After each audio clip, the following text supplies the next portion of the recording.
up, y'all? What's up, y'all? It's me, Erica. And we are down here once again. The diva has lost her voice, child. I have lost my voice. Well, it's trying to go away. It's going away. I don't know what's going on. So I'm down here. And we're coming down here to talk about Meghan and Harry's interview with Oprah. We're also talking about Speak on It with Kenya and Candy and Don Juan, and then Coming to America, which I've already watched twice. So we can start off with Coming to America because I liked it. At first, I was afraid. Go ahead and like, subscribe, and comment, and let me know that you stopped by. And hit the bell notification button twice so that you can get notifications when a new video uploads, when we premiere or go live. Honey, that the go live and the premiere. I mean, the premieres happen, but the go lives. Oh, all right, it's not my thing. All right, so let's turn off the car. Let's get a little air. This is our mobile studio. You know, we have to get it together, right? So we're down here, right? And we have come to talk about Coming to America. Now it's too cold. Okay. That's too cold. I'm listening to Chloe and Haley, and that was Tipsy. It's my song. It's a bunch of seagulls around. Okay, so anyways, Coming to America. I enjoyed Coming to America. I was so afraid. I was not afraid, but, I was like, oh, I don't know if I want to watch it because I don't want them to mess it up. Because when I tell you that Coming to America, I have probably seen Coming to America over 100 times. Like, I've probably seen Coming to America probably over 200 times. If you really want to break it down, Coming to America was a movie that we watched over and over and over again. We say little dialogue from the film and everything like that. Everything. And I know the dialogue. I know the dialogue to Coming to America like I know the dialogue to The Breakfast Club. Two of my favorite movies that just fit right here in my heart, right? I have other favorite movies, but those, Coming to America, oh my God, just thinking about Coming to America, the original, it makes me laugh. So when I saw Coming to America, the sequel, 30 years later, I was like, nervous. So when it opened and everything, first thing I noticed was the font. I was like, yes, y'all kept the font. That's the first thing I noticed. Then, the aerial shot going into coming, to Zamunda. And then you could see that Hakeem has 3 daughters. Of course, he's married to Lisa. We didn't get to see Patrice, her sister. I don't know if she wasn't available. Eric LaSalle wasn't there either. I'm gonna just jump all the way to the end that John Legend was singing "She's Your Queen to Be, Baby." I was like, I hope they don't change the words, just trying to be politically correct or anything like that. He kept the words "free from infection." Let me tell you something. I've already watched it twice, okay, and I will probably be watching it again. I was so happy to see Peaches, and she said her ass is still fat after 30 years. It was really like a royal family reunion. I was here for it. So Hakeem has 3 daughters, and the basis of the story is that, he's going to find his bastard son. The fact that they kept calling him a bastard throughout the damn, like, I get it. And I love that it was like still full of comedians, like the same way Coming to America was, because that's what, back in the day when comedians would make movies, they would put their friends as small little roles in movies and things like that. Like small, like, Chris Rock was in Boomerang. You know what I'm saying? It's like small roles for up and coming comedians. So we got to see a lot of comedians. Leslie Jordan, I loved her role playing what was his name? I forgot his name. The son. Child, what was his name? I just know his last name was Johnson. That's what I was like. Why is his name Johnson? Anyway, so Hakeem has 3 daughters, and they wake him up. Happy anniversary! It's your anniversary, and he says it is my anniversary, and that's how it opened. The last time I said it is my birthday. Garcelle was in it. She was a flower girl. I think that was one of Garcelle's first movies. Garcelle Bouvet. I think that was one of her first movies. And she didn't have any lines. That was really weird. I was like, no lines at all. But she's the petal flower girl, petal girls, and so she didn't have much to say. Um, what else? Oh, shout out to Fatima Robinson. She did the choreography for the dances. You know, Paula Abdul did the choreography for the dances on the original. Yes. Vanessa Bell Calloway's character was there, baby, when she came out, and she was still barking and her hair was to the side and everything like that. Baby, I love when later Lisa told Hakeem, am I outside barking? What she say, hopping on one foot and barking? I like that Wesley Snipes was in it. I mean, Tracy Morgan was in it. Lunell was in it. That scene when they came to his house and they was sitting there, and she was like, I was a hoe back in the day. I didn't know. Baby, I loved it. I loved it. I love the Barbers. Um, I love the Barbers, and I was really afraid that was the thing that I was afraid of is because we are in such a sensitive time, and because we're more aware, that makes us more sensitive, right? But in that sensitivity comes people trying to police the comedy genre, when the comedy genre has always been making fun of the shit, the bad shit that plagues our society, right? And make a joke about it. So a lot of people have been trying to, and have always tried. And one thing Joan Rivers has said is, don't you ever apologize for a joke. That's why when Kathy Griffin did that thing with the Donald Trump head, and she apologized, and everybody's like, girl, what the is wrong with you? It was a joke. You're not supposed to apologize for jokes. But we have come in a society that people are just so sensitive, and it's good that people are more sensitive. It's good that people are more aware. But then when you start trying to say, I don't want you to make fun of the ills of society, when that is the foundation of comedy, then you're like, you're touching something that really shouldn't be touched, right? When you go to see somebody in stand up, it's private. It's like you're talking in a room, kitchen table talk, right? With your friends, the audience.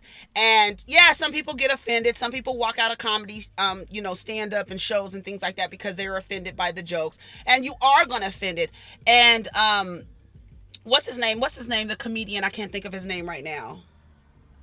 He does the roast challenge. Steve Ross. He says, you're not a good comedian unless half of the room is falling down in laughter and the other half of the room is offended.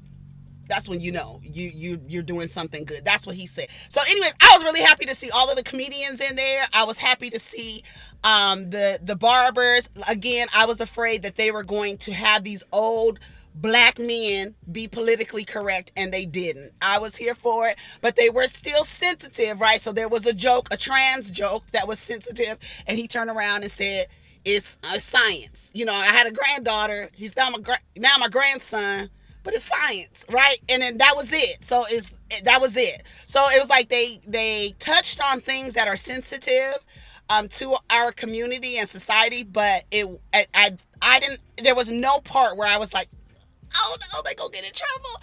And I enjoyed it so much, as you can tell. I really enjoyed it. Let's see. His name is his name Lavelle? Lavelle. Is his name Lavelle? Okay, so Wesley Snipes plays like his nemesis, and he plays the brother of the woman that Hakeem was supposed to originally marry. And his daughters, they don't know what's going to happen to the kingdom because they can't take a male heir, right? And Latasha, just Latasha, she made a great, and I saved her tweets that she made about coming to America and how they addressed what they addressed. Here, let me see if I can find it. She did just Latasha 404. She is a content creator and a very smart millennial, and you guys are just smart, but she's a writer and producer and a creator, just a creative. And she said, Coming to America was very good. The writers were informed about the progressive social rules of today, honored the past, and created a new space for Black women. This is how you make a movie while reflecting the times and staying true to its original heart. I'm really concerned for people who resist the current status quo being presented to them. I would have been heartbroken if Eddie Murphy fought to remain the comic he was allowed to be in the 90s. His character even took accountability. He also questioned the original value of Black masculinity. What makes a man and what makes him fit to lead and be king? Can you be a man while allowing women to lead? Can women inform your value and leadership? What do kings give women? The movie answered it. My favorite part is that Eddie Murphy allowed new comic I'm sorry. My favorite part is Eddie Murphy allowed new comics and talent to work. He shared the world he created with them. He allowed them to play and express themselves in this place. That is a man. This is a leader. Bravo. That is why Eddie Murphy is who he is within the comedy genre, because he is like the king of comedy in terms of our comedians, right? And I was here for it. I love when John Legend came on the screen. I was like, yes. That was the only thing I was like, I hope he doesn't change it. All right, so they go to Queens to look for the son. We love Tiana Taylor. She came out. She looked beautiful, beautiful, and the small little things that were really funny. You know, like I said, Leslie Jordan and her little things that she was saying. I love that her and Lisa got drunk later and they were singing the Humpty Dance is your chance to do the it was literally a family reunion, and I was here for it, and I loved it, and I enjoyed it so much. My sons watched it, they liked it, but they haven't seen the original. I don't know how they haven't seen the original. So I like the fact that they were showing flashbacks. I love the age regression thing. It looked better on not Eddie Murphy. It looked better on Arsenio Hall than it did on Eddie Murphy. Eddie Murphy's, you could kind of really see that it was an age regression. You know, they did that thing. They first did that in that movie with Robert De Niro and Joe Pesci. That came out, and I haven't finished watching that. That movie was really, really long, but they did that age regression on them. You know, Arsenio Hall really hasn't aged at all, so it was probably easy. His face has always been like smooth as a fucking shaved pussy, okay? His face has always been smooth, so it was probably easy to do him, but Eddie Murphy, you could tell. So Eddie Murphy has a bastard son. And, you know, the daughters were mad. You know, they did the fight scene. I love the fact that they were doing dialogue and, like, scenes that mimicked other scenes. Like I said, the stick scene where they were fighting with the sticks. Wesley Snipes was funny. I was here for it. I was glad that they did. I'm glad they did it. Would I have rather seen it in a theater? No, I don't, honey. I don't know. I've already watched it twice, and if it was in the theater, I probably would have only seen it once until it was, started streaming on the platform. So I was here for it. Let's see what else. Oh, James Earl Jones, of course, he ended up, transitioning. He had his funeral. And it was funny because when he came on the screen, I told my son, close your eyes, because, they don't know James. They know James Earl Jones does a voice for Darth Vader, but they're very much Star Wars fans. I said, close your eyes. I rewinded, close your eyes. And they were like, and my son was like, that's somebody from Star Wars. And they couldn't place it. I was like, that's James Earl Jones. That's Darth Vader. I love that scene. I love the funeral scene. Gladys Knight singing Midnight Train to Zamunda, the lyrics. It's those things that I was so here for. And Clint Smith looked really different. He looked so different. I know he was very young back then, and of course he had on makeup, but he really looked old, like old man. I was like, he don't even look the same. I even had to look it up. I was like, was that Clint Smith for real? But yeah, it was. Okay, so the guy who jumped out, I need to go look at the credits, because the guy who jumped out of the lift when Eddie Murphy came and he said, halt! and he did. And the last time the man got out of the car and he was like, what did he say? Fuck you. Like that. And he was like, oh. And he smiled when he first got to Queens. And the guy got out of the car and he was like super duper polite. He was like, I'm sorry, guy. You're going to have to get it on the app. There's a discount code or something like that. Oh, God. I enjoyed it so much. I loved the song that um, Lisa and Hakeem danced to in the restaurant.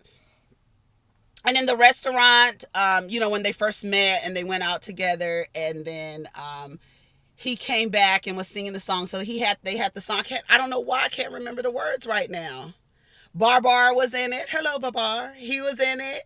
The elephant. It was good. It was good. All of the things. I'm really glad that they kept with the theme. John Amos was in there. They had opened a McDowell's in Zamunda. We got the egg McMuffins, and we got the egg McSuffins. What was it called? The McFlurby? At first I thought it said a McFurby. I was like, oh my God, they are a mess. It was good. And then, John Amos's character ends up giving Hakeem some advice, and he asked him, what would your mom do? Right? So he ends up, of course, and I thought it was funny. Let me tell you the part that I was like, oh my God, girl, don't do it. When the barber was willing to leave with the bastard son back to America, I was like, girl, don't do it. Because as soon as he said he come from a line of broke ass nobodies, that's not the nigga that you leave your home country for, girl. I was like, don't do it. Her ass got over there to America, was looking, and the damn pastor was standing up there, the Reverend. What was his name? The Reverend's name. Oh, the Sexual Chocolate came out. It was a good time. I was really overjoyed, and I was here for it. What's the song? Oh my God, I can't think of the song.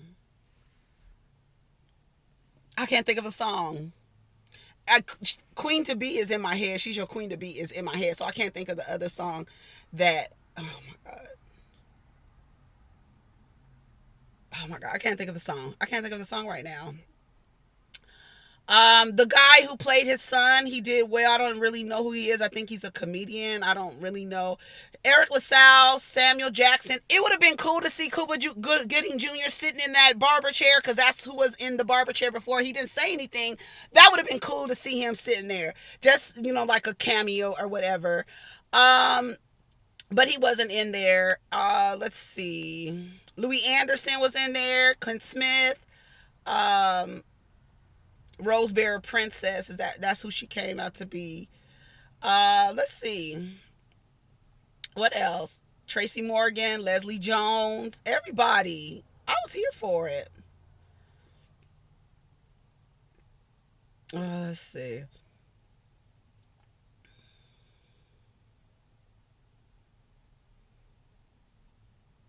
So good. Now I have to go back and find the little things in the film, because there's so many little things. I'm really trying to find the name of that song that they were dancing to, and then he apologized to the mother because the mom was mad because he wasn't even thinking about giving the girls or his oldest daughter the being the heir to the kingdom. So it was good. It was good. What's his name? Rotim. I don't know. He's in that movie, that drug dealer movie, a drug dealer series that 50 Cent's child. I'm tired.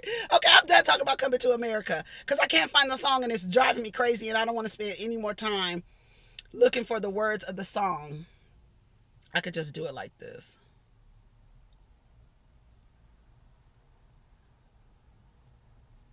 Uh-uh.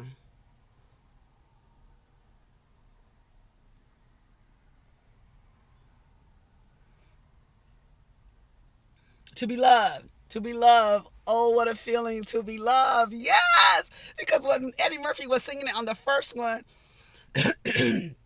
he was singing. He had just got back from his date, right, with Lisa. So that song was playing on the jukebox. So that song made itself appear again when he had the people downstairs and he apologized to her.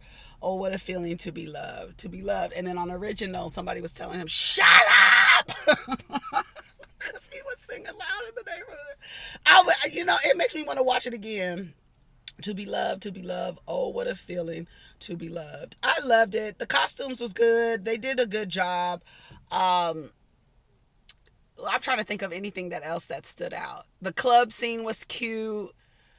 It was cute that Leslie Jones character and her friend just thought they was playing. Y'all was just playing that thing like you was the prince and this and that. And then Simi, the briefcase fell open and all the gold bars and the money fell out. And they was like, okay, let's go.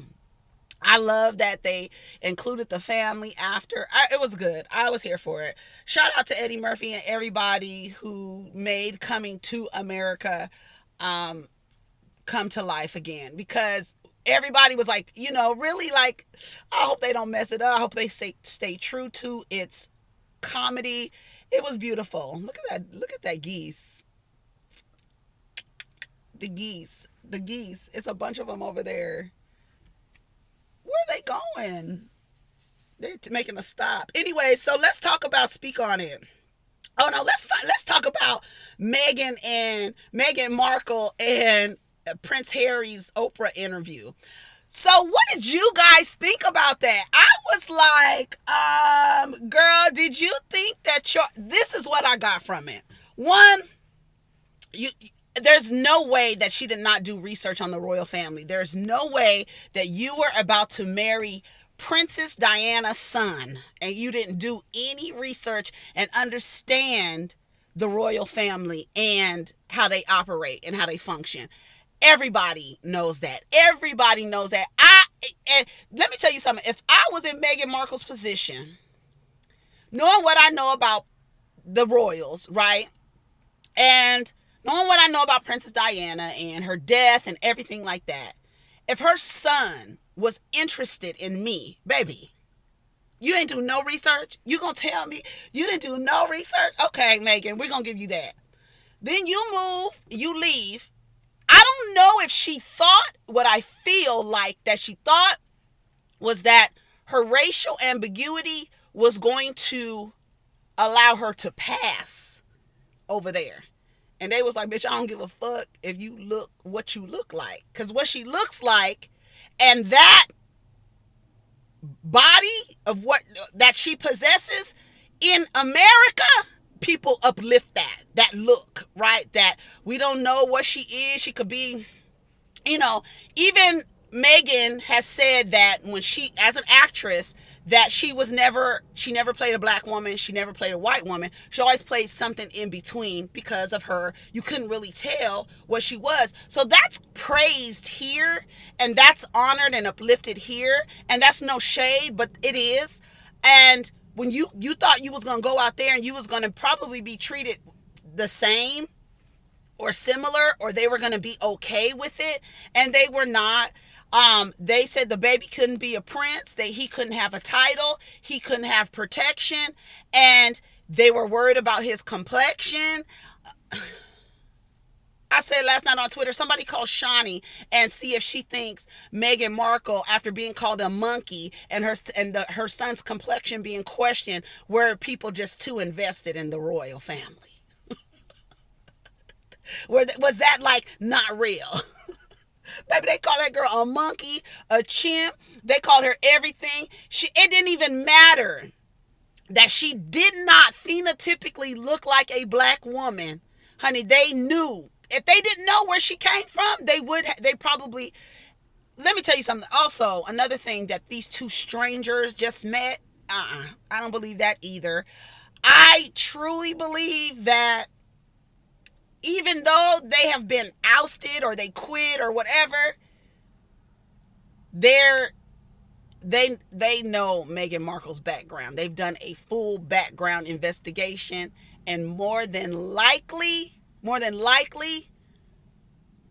they are distant cousins. I don't know if 9 times removed, 10 times removed, 11 times removed, but I don't believe, unless the shit is true that Harry, because I feel like they would have done the same to Harry if they thought that Andrew wasn't his father, right? Because that's the thing, right? Because Harry has the red hair. He looks different. He looks different. And there's always been a rumor that he's somebody else's baby, right? There's always been that, always, forever. When he came out and had that red hair, he's always been so cute. And he was always the, like, he's a Virgo, actually. He's actually a Virgo and she's a Leo. And in the research that I did, apparently Harry and Meghan's mother have the same birthday. But in some papers, it was saying that her mother's birthday, she's a Virgo too, was September 9th, but I think it's September 15th, like Harry, in another report that I saw. Like, and that's a coincidence. Anyways, so she said all the things that she went through. She was isolated, all of these things. I don't know what she thought was going to happen, because I felt like they would have done the same thing to Harry if they thought that Harry wasn't Diana's and William's, not William, and yeah, Prince William. Yeah, no, that's a brother Andrew, Prince Andrew. No, that's the damn pedophile. What's the dad? Charles. I'm like, what's the damn daddy's name? Charles, right? And I don't watch Royals on. I know somebody's gonna get in the comments and ask me, do I watch the Royals on Netflix? I could get into it. The Royals have never really interested me. My grandmother used to be interested. I remember my grandmother saying one day that my uncle, who's now passed away, her son, and Prince Charles are born on the same day. And she said when she was in the hospital and her son was being born, all she could think about was there was another boy that was being born on the same day on the other side of the world who is going to have a silver spoon in his mouth with the same birthday as her little black son. Isn't that crazy? So my grandmother always was like, she kept up with the royals, but not too much. But, as I've grown up, I've done my research and heard about them and how they were and stuff like that. So there's no way, to me, I feel like there's no way that she could not have known about them. She said that the queen, honey, she made sure, don't say nothing about that man's grandmother. She made sure that she said she was delightful and she showed her love and this and that. And it's more so the system, which they kept calling it the firm and the institution. It is the system of monarchy that allows what they do and to make sure that they keep lines clean, right? Clean. Do you understand what I'm saying? So when Meghan Markle comes into the picture, she's bringing, Western ideologies of the upliftment of racial ambiguity. We just gonna talk and be honest. And I think she took that over there thinking like, oh, I don't really look like a black lady, even though my mother is black, but I don't really give black. I'm not really giving you black woman. Even though so many people are like, oh, she's black, she's a black girl, and she's gonna, change the royal family. They were like, oh no, I got a note for you and the rest of the niggas in the United States. First of all, she's biracial. She's not a black woman. She's a biracial woman. Meghan Markle herself does not identify as a black woman. She identifies as a biracial woman. She identifies as that. So she's said it. She's not a black woman. So this idea like, oh my God, the black people are in the palace, in Buckingham Palace. They was like, no, I don't give a damn. I don't give it. Like I said last night on Twitter, they probably like, bitch, I don't give a fuck if you look like Meghan McCain. Your mama is a black lady. You got some nigga in you.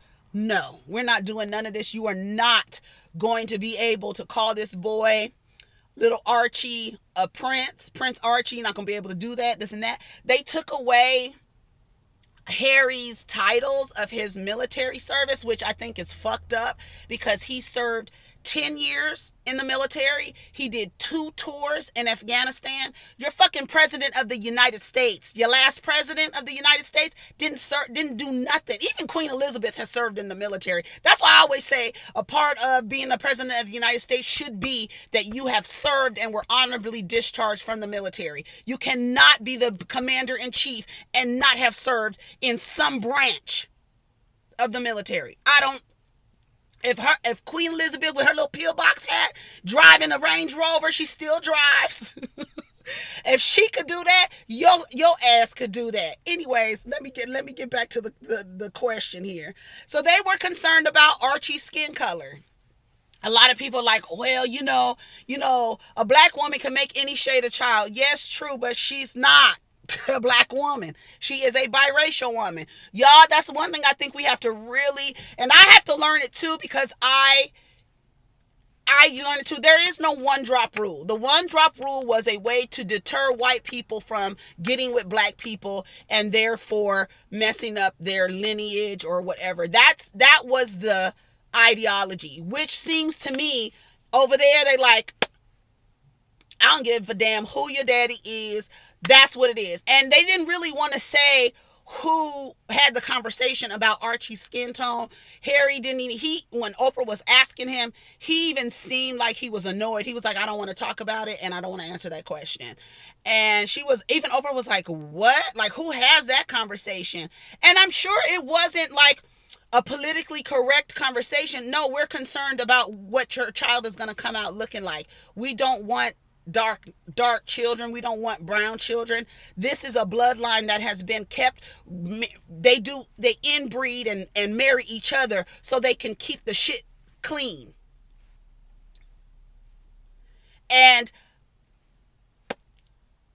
I mean, I don't know what she thought was going to happen. So now they live in Santa Barbara.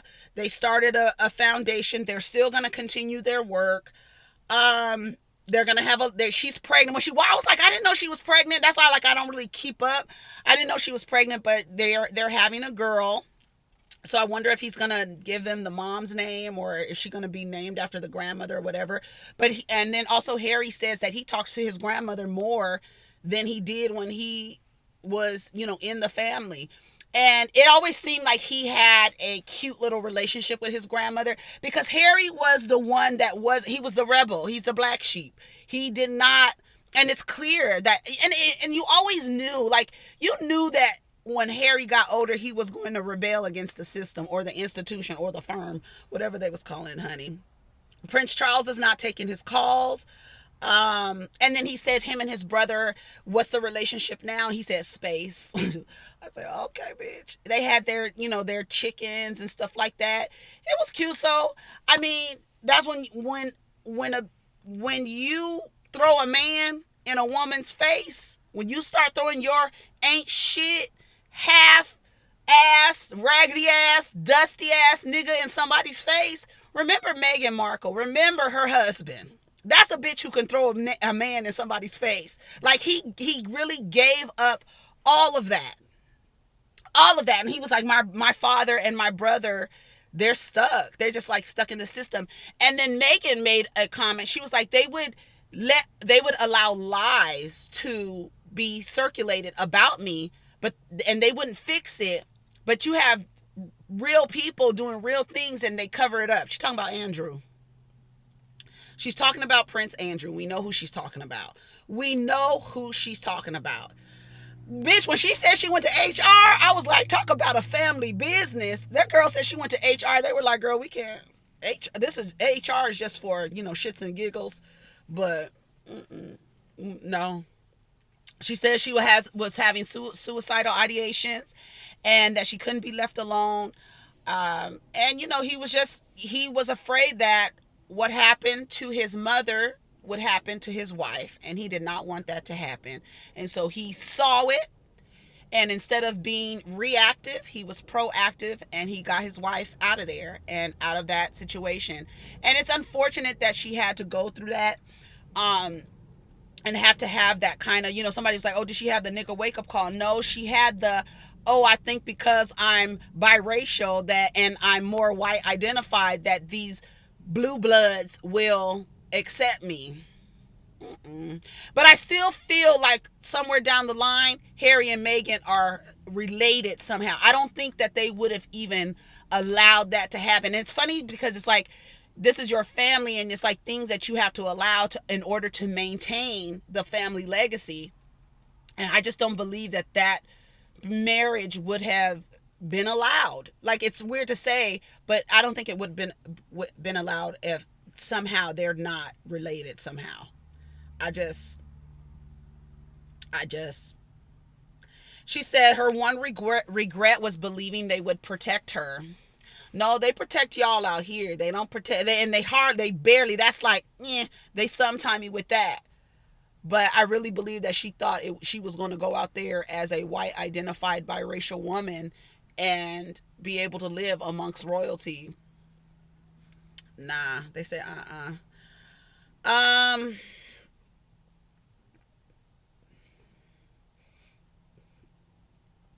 that's about it. Overall was pretty good. She didn't get paid for it. They said that they were not paid for it. And they did not prepare. Oprah asked the questions. She said she was silenced. They took her phone, her passport, everything. I was like, that's crazy. But I can't, like, you didn't watch nothing. They say they don't watch the royals. And Harry looked like he was annoyed by that. He was looking like, But he said that his family, his brother and his father, they wrapped up in that system over there. So that was it. And then speak on it with Candy and Don Juan and Kenya. So, like we said, Kenya, Drew, I don't know how many wigs you have for the reunion that you have set up on these wig heads that you got.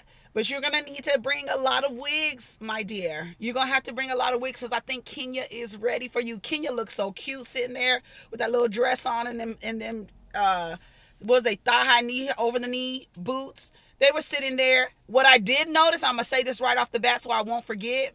When they were talking about page 6, the camera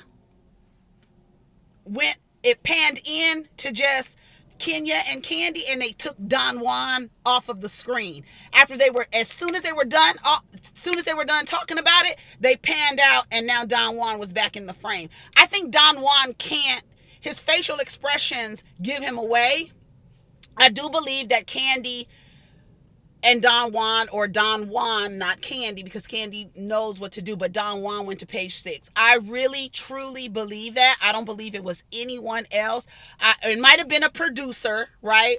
But I believe because the way that Candy was so happy, like they did something, because Candy is real competitive and she wants to win. So the fact that she was just like kind of excited that they were in page 6 and wanted everybody walking up to the pumpkin patch to know they were in page 6, it leads me to believe that they had something to do with it.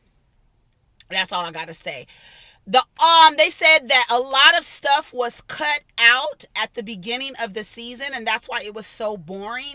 And there is a particular scene, I guess it was somebody's birthday party, Todd's birthday party, somebody's birthday party. Everybody was there, and they got into it because Candy wanted to do something in the realm of black activism, Black Lives Matter, and because it was Portia's storyline, they kind of didn't want Candy invading on that storyline for Portia. I don't know if they're trying to change Portia's image or whatever, but Portia's actions outweigh her activism. Like, her actions and the way she is, like, she ain't shit. Like, we just gonna say Portia Williams ain't shit. And everybody has been like breaking down all of the ways that Portia ain't shit, and how she goes against everybody. She's not really loyal, and Shamia, you a damn fool. You like are really a damn fool, but we gonna get on you later. So Candy, they were asking questions and stuff like that. She said Drew is sneaky. Drew is sneaky because she kept mentioning Brooklyn, and she knew that Brooklyn, she was not allowed to talk about Brooklyn, and she kept bringing her up. And I can't wait to the reunion because I feel like, and even Kenya was like, we just wait till the reunion. We're going to get to the reunion. And LaToya, she kept telling LaToya, like, you thought you was cute. You think you funny with the things that you're doing. You're not funny. It's not cute. And you're going to lose out on a friend. Apparently, I don't know if they have fallen out, but it seems like they are still together every now and again. But Kenya was not feeling her. Even Don Juan was like, that was a fast friendship. That went so fast. And she said she didn't have a crush on her. It was more like, a fun girl, like a lot of you were saying. It was like not really a crush, but like, you're my girl, you make me feel fun and stuff like that. So they talked about that.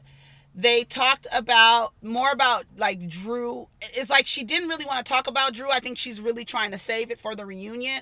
And she kept saying, like, girl, just wait till the reunion. You think you know, but you have no idea, bitch. Like, I think even people who don't like Kenya, even people who don't fuck with Kenya, knows you're gonna get it at the reunion, Drew Zadora. Like, you better be ready. And like I when I said on my review, I hope that Kenya sends that girl to the guillotine. I hope she does. And Kenya confirmed it for me that that's what she is preparing to do. The shade assassin. She is preparing, like Giselle said, to wait in the cut like a ninja to blow your face off. Candy, and I really don't watch Speak on it unless y'all kind of tell me. I will watch it. But they talked about what else did they talk about with Kenya? Kenya just basically said Drew better get ready. Drew better get ready. The thing, and that's what they said, that the season was so boring because they cut a lot out. There was some altercations, there was some arguments that we didn't get to see that kind of set the stage as to why Kenya said what she said about the Black Lives Matter comment, that it was performative, and the fact that they told Candy that she can't really do anything related to that because that's Portia's storyline. It's like, girl, why are you getting mad when someone else is fighting for the upliftment of black people? Unless you were being an activist. Is that what you're being, Portia? Portia ain't shit. I don't know how y'all fuck with Portia. She ain't shit. Y'all need to get on another team because that team is late, tired, through, halfway dumb, child, slow, child. And then Shamia, like every time I think about Shamia, like your girlfriend really did that to you and made it seem like you was fucking Todd and Candy, and you just right back cheerleading for her and everything like that. They didn't really get on Shamia that much.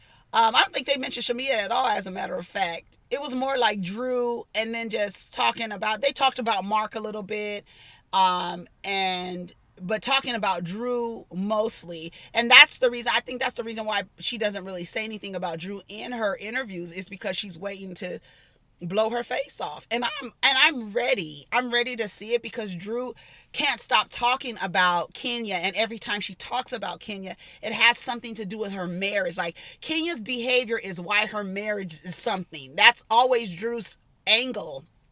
And the fact that she told you, I can't talk about my daughter, and you keep bringing her up, you are sneaky. And I told y'all that she was sneaky when she said the thing about the private jet, when she asked her about the private jet and she kind of smirked and smiled like, okay, bitch, I'm about to get you. That is when Kenya knew that she couldn't trust her, because I told you, don't tell them, right? So we know that she can't trust her. Now Kenya is confirming that she was doing things that everybody told her she couldn't do. Even the fact that Brooklyn wasn't even supposed to, I guess from Mark's perspective, she wasn't even supposed to be on the trip, right? And then she said, and Portia led, she was like, I heard y'all downstairs talking. I was upstairs, I can hear y'all. And Portia led that train, and we saw that they did good editing on that, because we were able to capture that it was Portia pumping everybody up about bringing Brooklyn, and not being good mothers and all this other stuff. Girl, shut the fuck up. Now you had your ass in the air for a damn stripper, and you was worried about PJ, and Drew worried about her children. You was worried about your daughter, but not your other kids. Girl, shut the fuck up with your smiling ass. What else happened? I think that's it, y'all. It was good. I just can't wait till Kenya gets in her ass. That's what I'm waiting for that. Everybody knows that. Whoever is a fan of Drew, tell that girl, send her a DM, let the girl know that she's going to need multiple wigs that night, because Kenya's going to be snatching every one of them. Snatching them. Snatching them. I can't wait. I cannot wait. Anyways, y'all, that's my time. We've gone over. I didn't want this video to be no more than 30 minutes, but we have gone over because I was talking about coming to America for so long that I really loved it. But anyways, take care of each other. Protect your energy. Let's get down in the comments. Let me know what you think about the Speak On It with Candy and Kenya coming to America, and Meghan and Harry. All right, take care of each other. Peace.